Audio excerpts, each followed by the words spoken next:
Hello everyone, welcome back to Ninja Prep. This is Kapil Goyal, your educator and mentor for PG physics. तो भाई CSIR net के जो forms हैं वो हो गए हैं रिलीज, और आप में से काफ़ी लोगों ने फॉर्म्स फिल कर भी दिए होंगे और काफ़ी कर रहे होंगे। लास्ट डेट अभी तो काफ़ी दिन है, 30 नवंबर तक लास्ट डेट है। तो अभी काफ़ी लोग भर रहे होंगे।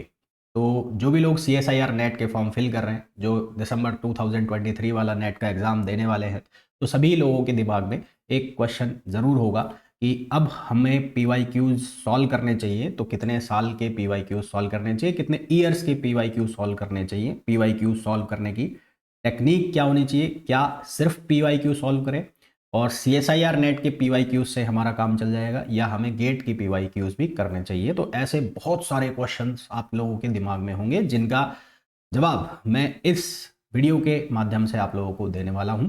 तो वीडियो को कंटिन्यू करें, उसके लिए उसके पहले सबसे पहले आप लोगों को दीपावली की हार्दिक शुभकामनाएं। आई विश कि आप सभी लोगों की दीपावली बहुत अच्छी जाए, सभी की जो दीपावली है वो बहुत खुशियां लाए। तो इन्हीं शुभकामनाओं के साथ मैं इस वीडियो को करता हूं स्टार्ट। तो वीडियो को कंटिन्यू करें, सबसे पहले एक रिक्वेस्ट रहेगी कि प्लीज़ वीडियो को लाइक ज़रूर कर दें, चैनल को सब्सक्राइब कर दें और शेयर ज़रूर कर दें। तो सबसे पहली बात तो ये है कि कितने साल की पी वाई क्यू सॉल्व करें, है ना। सबसे बड़ा क्वेश्चन ये है कि कितने साल के पी वाई क्यू सॉल्व करें। तो ये बात डिपेंड करती है कि आप अपनी प्रिपरेशन के किस फेज़ में हैं। मेरा मतलब है कि आप शुरुआत से प्रिपरेशन कर रहे हैं, मतलब आप 1 साल से प्रिपरेशन कर रहे हैं, या आप 6 महीने से प्रिपरेशन कर रहे हैं, या अभी आपने प्रिपरेशन स्टार्ट की है। तो ये उस बात पर डिपेंड करता है कि कितने साल की पी वाई क्यू सॉल्व करें। अगर आप पूरे साल भर से 1.5 साल पहले या 6 महीने पहले भी प्रिपरेशन कर रहे हैं, तो आप लोगों ने पहले भी क्वेश्चन सॉल्व किए होंगे पी वाई क्यूज़, और तो आपको लोगों को अच्छा खासा आइडिया है कि पी वाई क्यूज़ पहले भी आप कर चुके हैं, तो वो आपके रिपीटेशन में होंगे। तो जो पहले से प्रिपरेशन कर रहे हैं उन्हें मैं ये कहूँगा कि आप कम से कम 10 साल की पी वाई क्यू सॉल्व करें। और जिन्होंने अभी 2-1 महीने पहले से प्रिपरेशन स्टार्ट किया है, या 3 महीने पहले भी प्रिपरेशन स्टार्ट किया है, तो मैं उन्हें ये कहूँगा कि लास्ट 5 ईयर्स के पी वाई क्यूज सॉल्व करें। लास्ट 5 ईयर के पी वाई क्यूज भी आप सॉल्व करते हो तो 1 साल में अमूमन कोरोना वाला जो सेशन है उसको हटा दें तो उसमें भी तो लगभग 1 साल में 2 बार एग्जाम हो जाता है। तो 5 साल के पी वाई क्यूज भी करते हो तो 10 साल, मतलब 10 पेपर आपके पास जो है वो आ जाते हैं।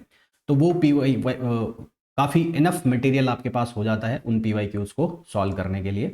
तो अगर आप अपनी प्रिपरेशन के स्टार्टिंग फेज में, या आपने 2-3 महीने पहले ही प्रिपरेशन स्टार्ट किए, तो मैं आपको ये कहूँगा कि 5 साल पुराने जो पी वाई क्यूज हैं उनको उठाएं और स्टार्ट करें। ठीक है।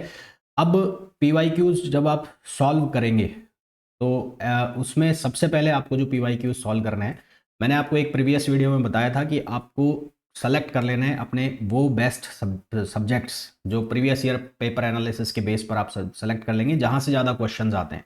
तो उन जो सब्जेक्ट्स के पी वाई क्यूज हैं वो आपको सारे के सारे पी वाई क्यूज करने हैं, और उनको बार बार आपको करना है ना। तो जो अभी स्टार्ट किए हैं प्रिपरेशन करना, उनको 5 साल पुराने पी वाई क्यूज करने हैं या करिए, हेल्पफुल रहेंगे आप लोगों के लिए। और जो पहले से प्रिपरेशन कर रहे हैं उनके लिए, क्योंकि वो पहले भी कर चुके हैं, तो वो 10 साल के पी वाई क्यूज करें तो वो मोर देन एनफ रहे। सेकंड बात ये आती है कि टॉपिक वाइज करें या चैप्टर वाइज। मतलब कि एक तो हो गया कि सब्जेक्ट मैंने खत्म कर लिया, है ना। जैसे कि मैं मैकेनिक्स पढ़ रहा हूँ कि मैकेनिक्स मैंने पूरा कंप्लीट कर लिया, उसके बाद मैं पीवाई की यूज़ कर रहा हूँ। या मैकेनिक्स का कोई टॉपिक हो गया, जैसे लैग्रेंजियन मैंने कंप्लीट कर लिया या हैमिल्टोनियन मैंने कंप्लीट कर लिया, तो उसके बाद मैं पीवाई की यूज़ कर रहा हूँ। तो मेरा ये सजेशन रहेगा कि अगर आप टॉपिक वाइज, फॉर एग्जाम्पल आपने लैग्रेंजियन कंप्लीट किया, तो लैग्रेंजियन कंप्लीट करने के बाद वो जो पीवाई क्यूज है उनको सॉल्व कीजिए। उससे आपको ये पैटर्न का आइडिया लग जाएगा कि इस चैप्टर से इस तरह के क्वेश्चंस पूछे जा रहे हैं, तो उसी तरह के क्वेश्चंस पे आप दिमाग ज़्यादा लगाएंगे, है ना। बजाय कि एक चैप्टर पूरा कंप्लीट करने के बाद या पूरा एक सब्जेक्ट कंप्लीट करने के बाद आप जब सब्जेक्ट पी वाई क्यूज करेंगे तो उसमें हो सकता है आपको थोड़ी बहुत परेशानी आए, क्योंकि जैसे टॉपिक वाइज आप फिनिश करोगे तो फॉर्मूला जो है आपके दिमाग में रहेगा, क्वेश्चन सॉल्व करोगे, फॉर्मूला दिमाग में रहेगा, क्वेश्चन सॉल्व करोगे। ऐसे करने से फॉर्मूला भी आपके दिमाग में सेट हो जाएगा, यानी कि आपका कहीं ना कहीं वो फॉर्मूला आपको लर्न हो जाएगा। तो टॉपिक वाइज करोगे तो वो ज़्यादा बेनिफिशियल रहेगा। सॉल्विंग टेक्निक क्या होनी चाहिए, अब कई बच्चे क्या करते हैं कि जो पी वाई क्यूज़ वाली बुक्स आती है, मतलब प्रीवियस ईयर क्वेश्चंस की बहुत सारी बुक्स आती हैं, तो वो क्या करते हैं कि वो क्वेश्चन देखा, फिर उसके पीछे का जो सॉल्यूशन है, मतलब वो सॉल्यूशन पे चले गए, सॉल्यूशन देखा, अच्छा ये ऐसे होता है, और उसको कर लिया। तो भाई ऐसे करने से कोई मतलब नहीं होता, इससे अच्छा मत करो, उसका कोई लेना देना नहीं है। ठीक है। वो एक अलग बात है कि क्वेश्चन में फंस गए, लास्ट स्टेप में देख लिया, वो एक अलग चीज़ है। वो इसलिए है कि आप परेशान ना हो, आपको हिंट लग जाए कि ये क्वेश्चन कैसे सॉल्व करना है। अब आप क्या कर रहे हो, या बहुत सारे बच्चे क्या करते हैं, पी वाई क्यूज़ के नाम पे ये क्वेश्चन करा, पीछे से पन्ना पलटा, देखा, चलो खत्म, आगे बढ़े, करा करा। क्या कर रहे हो, पी वाई क्यूज़ कर लिए सारे 10 साल के कर लिए, करे थोड़ी है तुमने। वो तुमने क्वेश्चन लिखे हैं, वहाँ से उतार के वहाँ से सॉल्यूशन लिख दिया। ऐसा नहीं होता। क्या करो, वो जो क्वेश्चन है उसको पढ़ो, उसमें क्या क्या रिटर्न है, क्या क्या दिया गया है उसको लिखो। सबसे पहले क्या क्या दिया गया है उसमें उसको वहाँ पर लिखो गिवन में, और उसके बाद क्या फॉर्मूला लग सकता है उसका, उसको हिसाब से उस क्वेश्चन को सॉल्व करना स्टार्ट करो। ठीक है। हो सकता है कि ऐसे एक क्वेश्चन ना हो, दो क्वेश्चन ना हो, पर इस तरह से क्वेश्चन सॉल्व होने स्टार्ट होंगे, आपको ये पता लगना चालू हुआ कि क्वेश्चन सॉल्व कैसे होगा, दिमाग चलना चालू होगा। वो नहीं करना है कि वो सॉल्यूशन पीछे से देखा, उतारा और चल दिया, तो ऐसे फिर प्रिपरेशन का कोई मतलब नहीं होता ऐसी प्रिपरेशन का।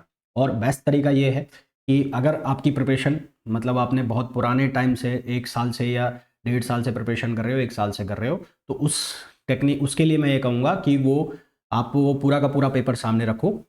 वो चाहे वो 2019 का उठा लिया, 20 का उठा लिया, जो भी आपने उठाया, वो पूरा का पूरा पेपर उठाया, जैसे आप एग्जाम में बैठते हो वैसे ही टेबल चेयर पर बैठो, टाइमर लगाओ और उसके बाद सॉल्व करना चालू करो। ये उन लोगों के लिए है जो पिछले 1 साल से प्रिपरेशन कर रहा है। क्यों? क्योंकि फिर वो आपको एग्जाम वाली फीलिंग आनी स्टार्ट हो जाएगी। आप ऐसे करोगे कि मैं एग्जैक्टली पेपर सॉल्व कर रहा हूँ, वही घड़ी वगैरह लगा के, टाइमर लगा के सॉल्व करोगे। ये स्पेशली उन लोगों के लिए जो 1 साल से प्रिपरेशन कर रहे हैं। जो अभी 2-1 महीने से प्रिपरेशन कर रहे हैं या जो रिसेंटली प्रिपेयर कर रहे हैं, तो उनके लिए तो यही है कि टॉपिक, जो इंपॉर्टेंट टॉपिक्स हैं उनको देखो। वो मैंने आपको ऑलरेडी बता भी दिए हैं। अगर आप फिजिक्स से हैं या आप किसी और अदर स्ट्रीम से भी हैं, तो वो आपको पता होगा कि आपके कौन से सब्जेक्ट स्ट्रॉन्ग है। टॉपिक्स देखो, उनके जो चैप्टर्स हैं वो आप प्रिपेयर कर रहे हैं, उसके हैंड टू हैंड बाद आप वो पी वाई क्यू सॉल्व करो। पी वाई क्यू सॉल्व करने के लिए वो सॉल्यूशन देख के वो वाला वो कंसेप्ट मत लगाओ। देखो क्वेश्चन, उसको सॉल्व करने का कोशिश करो, सॉल्व हो जाता है अप्रॉक्सीमेटली हो जाता है, अगर आप लोगों ने अच्छी खासी तरह से पढ़ रहे हो तो।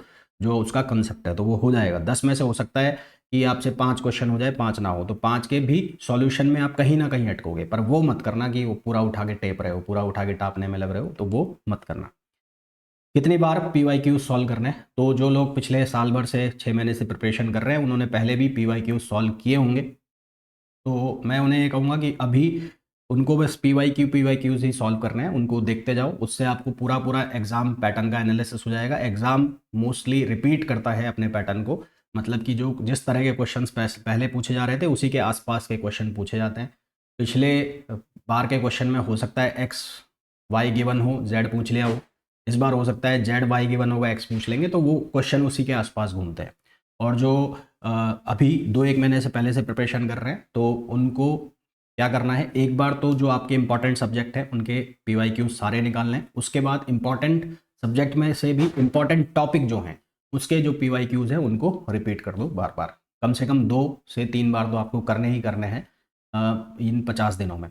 दूसरी चीज़, आपको लगेगा कि इतना टाइम कहाँ है, तो अब थोड़े दिन के लिए थोड़ा सोना कम कर दो, थोड़ा घूमना फिरना बंद कर दो। तो ऐसा करोगे तो आपको अच्छा इनफ टाइम मिल जाएगा अगर आप ऐसा करते हो। फिर बात आती है कि क्या सिर्फ पी वाई क्यूज़ ही इनफ रहेंगे, हमें प्रैक्टिस क्वेश्चन नहीं करना है? तो इसका जवाब यही है कि आप लोगों की जो प्रिपरेशन है वो कब से चल रही है ना भाई। अगर आप लोगों की प्रिपरेशन पुराने टाइम से चल रही है, तो पी वाई क्यूज़ जो हैं वो आपने C S I R NET के अलावा गेट के पी वाई क्यूज़ वो आपने किए भी होंगे, और मैं फिर वही रिकमेंड भी करूँगा कि आप उनको वापस कर लीजिए। और जिन लोगों की प्रिपरेशन अभी स्टार्ट हुई है, तो उनके पास तो टाइम ही नहीं होगा। क्यों? क्योंकि उनके पास ये जो पी वाई क्यूज़ है C S I R NET के आपके पास पहले ही हैं, उन्हें ही सॉल्व करना है, उनमें सॉल्व करने में टाइम लगेगा। उसके बाद अगर आप लोगों के पास टाइम बचे तो गेट के कर लो। और जो पुराने टाइम से प्रिपरेशन करें, पुराने टाइम का मतलब ओल्ड एज में मत चले जाना, पुराने टाइम का मतलब है जो 1 साल से प्रिपरेशन कर रहा है, 6 महीने से प्रिपरेशन कर रहा है, तो उन्होंने पहले भी क्वेश्चन सॉल्व किए होंगे पी वाई क्यूज़, तो उनको देखते ही क्वेश्चन याद आ जाएगा याद आ जाएगा और वो सॉल्व करना उसको स्टार्ट कर देंगे, तो उनको कम टाइम में पी वाई क्यूज़ हो जाएंगे, तो उनके पास टाइम रहता है। तो गेट के पहले भी किए होंगे और वापस भी पी वाई क्यूज़ करो गेट के सॉल्व, क्योंकि गेट और नेट के जो क्वेश्चंस हैं इंटरचेंज हो जाते हैं, मतलब गेट वाले नेट में पूछ लेते हैं, नेट वाले क्वेश्चंस गेट में आने के चांसेस रहते हैं। तो इस तरह से अगर आप पी वाई क्यूज़ को सॉल्व करोगे, मतलब एग्जैक्ट जो एग्ज़ाम का सिनेरियो बना के अगर आप पी वाई क्यूज़ को सॉल्व करेंगे, तो आपकी जो प्रिपरेशन है उसको बूस्ट मिलेगा, आपके एग्जाम में सक्सेसफुल होने के चांसेस एक्सपोनेंशियली इंक्रीज हो जाएंगे। जो लोग फिजिक्स से हैं, जो लोग फिजिक्स से प्रिपरेशन कर रहे हैं, फिजिकल साइंस से प्रिपरेशन कर रहे हैं CSIR नेट 2023 एग्जाम के लिए, तो उनके लिए मैं यूट्यूब पर एक सीरीज़ लेके आ रहा हूँ, रिवीजन सीरीज़ में लेके आ रहा हूँ। इसमें मैं ज़्यादा सब्जेक्ट्स नहीं कराऊंगा, केवल 4 या 5 सब्जेक्ट ही कराऊंगा। सब्जेक्ट्स होंगे क्लासिकल मैकेनिक्स, एक होगा आपका EMT, एक होगा क्वांटम मैकेनिक्स और एक मैथमेटिकल फिजिक्स। ये 4 सब्जेक्ट ही करा पाऊंगा, इतना टाइम होगा नहीं। तो रिवीजन सीरीज जिसमें हम शॉर्ट थ्योरी और PYQs वो हम यूट्यूब पर, ये फ्री सेशंस रहेंगे, लाइव सेशंस रहेंगे, यूट्यूब पर हम इन्हें सॉल्व करेंगे। और 15 नवंबर से ये स्टार्ट होगी। इसका प्रॉपर शेड्यूल और जो क्या रहेगा वो मैं अभी 1-2 दिन में वीडियो करके आपको बता दूंगा। यूट्यूब पर क्लासेस होंगी शाम 3:30 बजे से, और ये जो सीरीज़ है आप लोगों के लिए काफ़ी बेनिफिशियल रहेगी। तो अगर आप प्रिपरेशन कर रहे हैं तो मेरे साथ जुड़ सकते हैं, और टेलीग्राम ग्रुप का मैंने लिंक दिया हुआ है। अगर आप फिजिकल साइंस से प्रिपरेशन कर रहे हैं तो वो टेलीग्राम ग्रुप भी ज्वाइन कर सकते हैं, क्योंकि ये जो वीडियोस आएंगे, जो नेट के वीडियो आएंगे, इनका सबसे पहला अपडेट उन्हीं टेलीग्राम ग्रुप्स में आएगा। तो होपफुली ये वीडियो आप लोगों के लिए बहुत ज़्यादा यूज़फुल रहेगा। और अगर आप वीडियो को देख रहे हैं तो प्लीज़ कमेंट करके ज़रूर बताइएगा कि आपकी प्रिपरेशन कौन से दौर में है, मतलब आपने अभी स्टार्ट किया है या पिछले 6 महीने से स्टार्ट कर रहे हैं, और आप कितने साल की PYQ सॉल्व करने वाले, ज़रूर मुझे बताइएगा। तो मिलते हैं नेक्स्ट वीडियो में। Wish you a very happy Diwali again, और आप लोगों की दिवाली बहुत अच्छी जाए। इन्हीं शुभकामनाओं के साथ इस वीडियो को करते हैं यही खत्म। मिलते हैं नेक्स्ट वीडियो में। नमस्कार।